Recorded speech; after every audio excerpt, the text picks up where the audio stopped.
اچھا ہاں جی علی رضا کیا حال ہے؟ جی جی میں بہتر ہوں سر. مجھے نا یہ اس پہ بات کرنی تھی سر. جناب داؤد کا اور کنگ ڈیوڈ اور بات شیبہ کا میں نے پڑھا تھا بائبل میں. اچھا جی جی پھر بائبل میں جو پڑھا تو مطلب آپ نے شاید بھی پڑھا رہے گا نا یہ واقعہ جو ہوا تھا کہ ہاں جب جی ہاں جی جناب کریں داؤد بات علیہ کریں. السلام. ہاں ہاں کریں بات. تو میں نے پہلے میں نے بائبل میں اس طریقے سے پڑھا کہ جب جناب داؤد علیہ السلام کے پاس وہ ایک شخص آتے ہیں تو پھر ان کو احساس ہو جاتا ہے. میں شارٹ میں بتا رہا ہوں کہ انہوں نے غلطی کی رہتی ہے. تو پھر میں اس کو اسلامک طور پر دیکھنا چاہ رہا تھا کہ اسلامی نظریے میں کیا ہے. تو پھر میں نے تفسیر دیکھی تو وہاں پر نا جو 8ویں امام ہے امام علی رضا علیہ السلام. تو ان کے دربار میں بہت سارے لوگ بیٹھے تھے جو اس وقت کا بادشاہ تھا ہارون یا مامون اس کے دربار میں تھے. تو سیبینس جوئس کرسچن سب لوگ تھے. تو سب اپنا اپنی اپنی تفسیر اس بارے میں بتا رہے تھے. تو 8ویں امام سے بھی پوچھا گیا کہ آپ کی اس بارے میں کیا رائے ہے. نبی تو معصوم ہوتا ہے, وہ غلطی کس طریقے سے کر سکتا ہے. تو وہ جو امام علی رضا وہ تفسیر میں بتاتے ہیں کہ تم کیسے کہہ سکتے ہو کہ انہوں نے یہ غلطی کی, نبی تو معصوم ہوتا ہی ہے. تو پھر جو وہاں پر درباری لوگ رہتے ہیں وہ پوچھتے ہیں تو پھر بولتے ہیں کہ انہوں نے معافی پھر کیوں مانگی تھی. قرآن میں آیا بھی ہے سورہ سواد میں.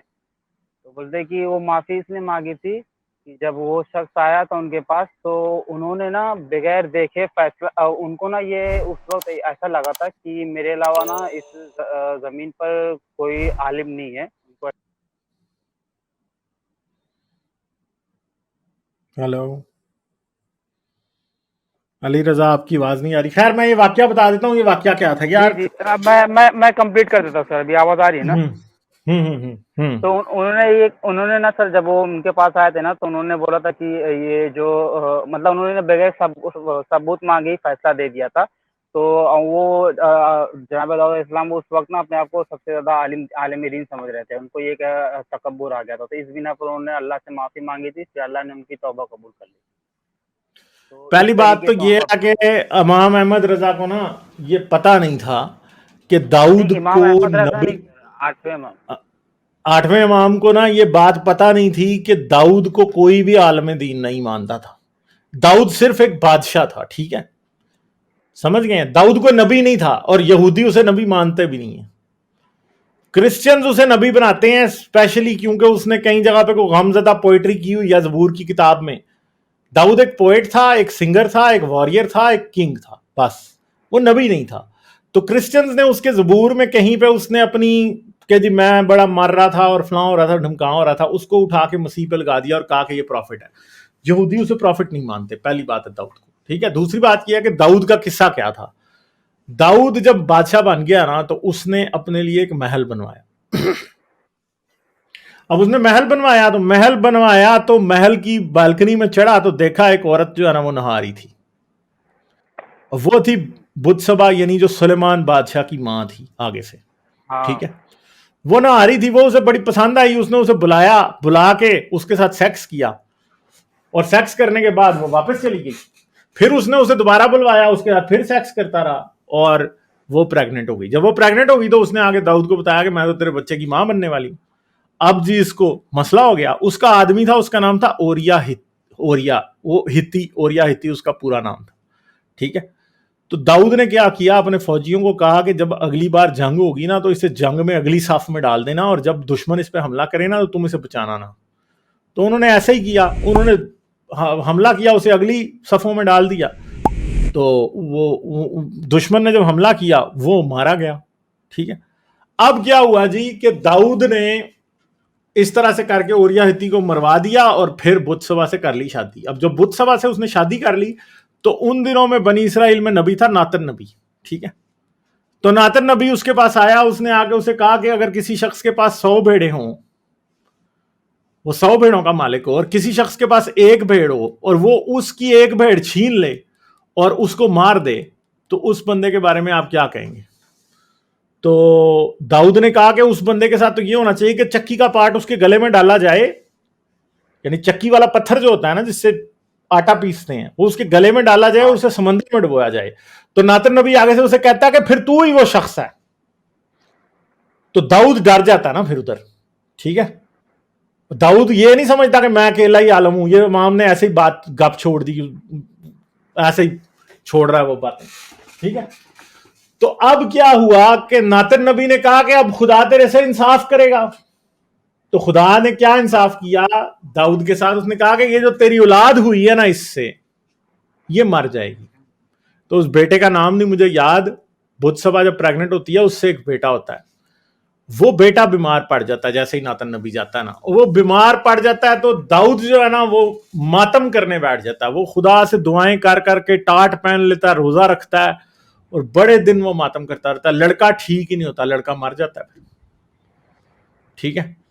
तो वो लड़का मर जाता है और फिर सिर्फ सजा की बात ये नहीं है, लड़का ही मर गया था।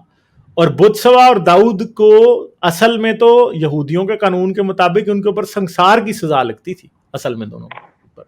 तो अब मसला यह है कि गुनाह किया था बुत्सवा ने और दाऊद ने और सजा मिली बेटे को, ठीक है। और फिर अगली बात यह है कि खुदा का, यहूदियों के खुदा का इंसाफ भी देखें कैसा इंसाफ है कि भाई जिस औरत के साथ आपने ज़िना किया उसके आदमी को आपने मरवा दिया और बाद में उसका बच्चा भी मर गया उस ज़िना की सजा के अंदर। बाद में सुलेमान बादशाह उसी से पैदा होता है और फिर वो बादशाह बनता है, ठीक है। और बुत्सबा जो थी वो बाद में क्वीन मदर थी और दाऊद उस टाइम मर चुका था, ठीक है। तो वो बाद में भी थी। तो ये बात है कि इस तरह की सिख किस्म का इंसाफ है ओल्ड टेस्टामेंट के अंदर भी।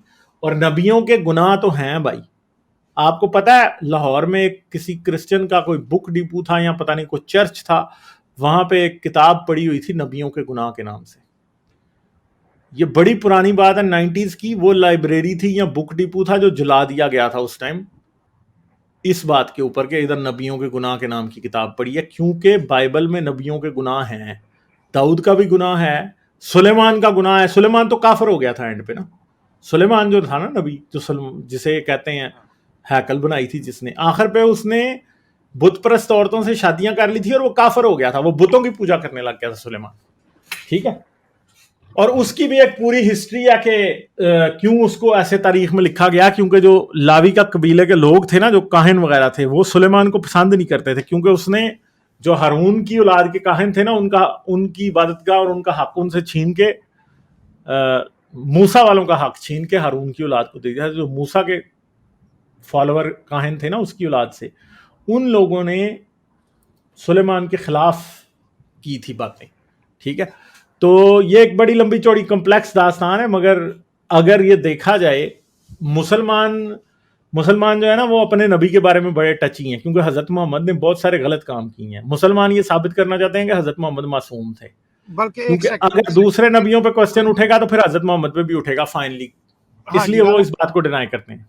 एक ये भी मुझे वाकया याद आया कि ये इसी तरह का वाकया रसूल की जिंदगी में भी है कि उन्होंने किसी औरत के ऊपर आशिक थे वो, और उन्होंने उसको बार बार जंग में भेज दिया गया। वो मुझे अब अपना डिटेल से अगर आप अपना करना चाह रहे हैं थोड़ा सा किस्सा सफिया वाला भी तो ऐसा ही है ना। हाँ जी भाई, सफिया वाला किस्सा भी तो ऐसा ही है ना, आदमी को मार के उसकी बीवी से शादी कर ली, उसकी बीवी को शादी ठीक है। हाँ, ये कोई मदीना में थे, तो जब आए ना तो उनको एक औरत पसंद आ गई, ठीक है। उसकी मुझे अब मैं नाम, चले अगली स्ट्रीम में हम इसको करेंगे। ये भी बड़ा दिलचस्प वाक़या है कि रसूल ने भी सेम ही गुनाह किए हैं। अच्छा गालिब भाई, ये मतलब ना दरबारी लोग ये पूछते हैं लेकिन कि जब बादशीबा का जो मतलब हस्बैंड जो थे मर गए थे, तो फिर उनकी औरत से तो शादी किए थे ना जनाब दाऊद अलैहिस्सलाम। तो हाँ फिर आठ इमाम बोलते हैं कि उस दौर में ना एक डॉगमा था कि जब अगर किसी का आदमी मर जाता था ना, तो वो औरत उससे शादी नहीं कर, मतलब वो औरत की शादी दोबारा नहीं होती थी, तो वो उसी तरीके से जिंदगी बसर करती थी बेवा होके। तो वो यार ये आठवें इमाम जो है, ये मुझे लगता है कि कोई बहुत ही स्टूपिड है या पता नहीं कौन सी जड़ी बूटी फूंकते थे भाई। यहूदियों में तो बेवा जब हो जाती थी ना कोई औरत, अगर एक औरत बेवा हो गई है ना, यहूदियों की शरीयत में ये लिखा है कि वो उसके भाई से शादी करेगी। अगर उसके कोई सगा भाई कुंवारा नहीं है ना तो वो उसके किसी कजन से शादी करेगी। ठीक है, समझ गए बात? यहूदियों की तो शरीयत का असूल है ये कि यहूदियों में अगर कोई औरत बेवा हो गई, या फर्ज करो 4 भाई हैं और सबसे बड़े भाई ने शादी की और वो मर गया और वो औरत बेवा हो गई, तो उससे छोटा जो भी भाई होगा उससे उसकी शादी हो जाएगी। ठीक है, तो ये कोई नहीं है, ये पता नहीं है वो, आप फिर अमाम कर रहे हैं। अमाम कहाँ 800 सन में बैठ के गप्पे छोड़ रहा है दाऊद के बारे में। यहूदियों का तो असूल ये था। ठीक है, तो शादी, वो ये कहना कि जी उस टाइम पे बेवा की शादी के ऊपर बनी इसराइल में पाबंदी थी, अमाम को ना गुद से पकड़ के जो है ना घसीटना चाहिए इतनी गप्पे छोड़ने में। ठीक है, जो भी अमाम है। अच्छा गालिब भाई ना, मुझे ना जो ये सब जो समझ में आता है ना, ज्यादातर ना चीजें ना जब मैं कंपैरेटिव स्टडी करता हूँ ना, जैसे कि क्रिश्चियन का और मुसलमान अपना मुस्लिम का, तो मुझे चीजें ना वाजे हो जाती हैं। जैसे कि भी आपने बताया ना, तो मतलब अनबायस होकर अगर पढ़ेंगे ना तो हकीकत में उसी तरीके से मैं सोचूंगा जैसा भी आप सोच रहे हैं। तो मुझे ना मतलब जैसे कि मैं मुस्लिम हूँ तो मुझे मालूम है, जैसे अगर मैं शिया हूँ तो कुतुब अरबा है, अगर मैं सुन्नी तरीके से होता हूँ सिद्धा रहेगी। अगर इसी तरीके से अगर मैं ये क्रिश्चियनिटी को पढ़ना चाहूँ तो मतलब उसका मेन स्ट्रीम रहेगा क्या रहेगा, मतलब बाइबल में क्या है, क्या कोई नहीं, आप बाइबल पढ़ें, बस आप पैदाइश की किताब से शुरू कर दें और पढ़ते जाएं बस। जेनेसिस, ठीक है, हाँ जेनेसिस से पढ़ते जाएं आप। जो बीच में बुक्स ऐसी आ जाएंगी जैसे जबूर है उसको आप छोड़ दीजिएगा, क्योंकि वो सारी पोइट्री टाइप की चीजें हैं, वो आप बोर हो जाएंगे। ठीक है, मिसाल की किताब छोड़ दें, जो कहानी की तरह पढ़ते जाएं आप सारी, कोई मसला नहीं है। दाऊद के किस्से आप पढ़ते जाएं और आपको हजरत मोहम्मद की जिंदगी नजर आएगी वहां पे भी। या और आप इस तरह क्यों नहीं करते, ये वो जो पढ़ रहे हैं आप आराम से कोई अच्छा आजकल का नावल पढ़ें, कोई मूवी शूवीज देखें। हाँ जी, आप ये नहीं हाजी भाई पढ़ने नहीं, ये बातों को भी पता होना चाहिए। जिंदगी में एक बार पढ़ लें फिर उसके बाद नावल पढ़ते रहें। राइट, टाइम का ज़िया नहीं है, पता नहीं वो लोग थे, पता नहीं किसने बात तो कहानियां सही लिखी। जी नहीं, हाजी भाई भी सही बोल रहे हैं, मतलब टाइम तो ज़ाया हुआ, लेकिन एक मुतमईन हो जाता है ना दिल की, अगर इंसान खुद से भी पढ़े। सुनता है तो ठीक है, लेकिन एक बार खुद से भी पढ़ लेता है ना तो ज़्यादा मुतमईन हो जाता है। बाइबल तो बहुत आसान है यार, इंग्लिश में, उर्दू में, हिंदी में इतनी आसान मिलेगी, आप पढ़ते जाएं, कोई मसला ही नहीं। तो मुझे कुरान वाला मसला भी नहीं है। बाइबल बड़ी सेल्फ एक्सप्लेनेटरी है, आपको खुद किसी से कुछ पूछने की जरूरत भी नहीं पड़ती है, आपको खुद ही समझ आती जाती है क्या हो रहा है। अगर इन्होंने बाइबल को क्या कहते हैं उसको मजहबी टच ना दिया होता तो बाइबल दुनिया की सबसे ग्रेटेस्ट हिस्ट्री बुक होनी थी, जिसमें हमें कुछ पता चलता। ये मैं इस बात से जरा भी एग्री नहीं करता। I know you know historical बहुत कम है मैटर उसके अंदर। नहीं, जितने भी वाकया मैंने कहा कि जो मजहबी टच है उसको आप अगर छोड़ दें तो हमें ये पता लगता है कौन सी कौमें थी, कहाँ पे रहती थी। ठीक है, उन्होंने कोई मतलब कि उसके अंदर डिस्क्रिप्शन दे रखी है। I was talking about this matter. I was not talking about authenticated, मतलब कि क्या नाम है, कोई बुक है कि नहीं ये 100% वही है। ठीक है ना, लेकिन अगर आप फिर आप ऐसे कह सकते हैं। हाँ, तो मेरा मतलब ये बिल्कुल नहीं था जो मतलब कि आपने 1 मिनट के लिए समझा। तौबा तौबा, मैं ये इतना बड़ा मुशरिक कैसे हो सकता हूँ। चले सही, ठीक है फिर अली रजा, बहुत शुक्रिया, फिर करेंगे बात आपसे। Okay bye bye. Like, share और सब्सक्राइब करना मत भूलें। इसके साथ साथ आप मेरे चैनल को पेट्रियन पर सपोर्ट कर सकते हैं। पेट्रियन का लिंक वीडियो की डिस्क्रिप्शन में है।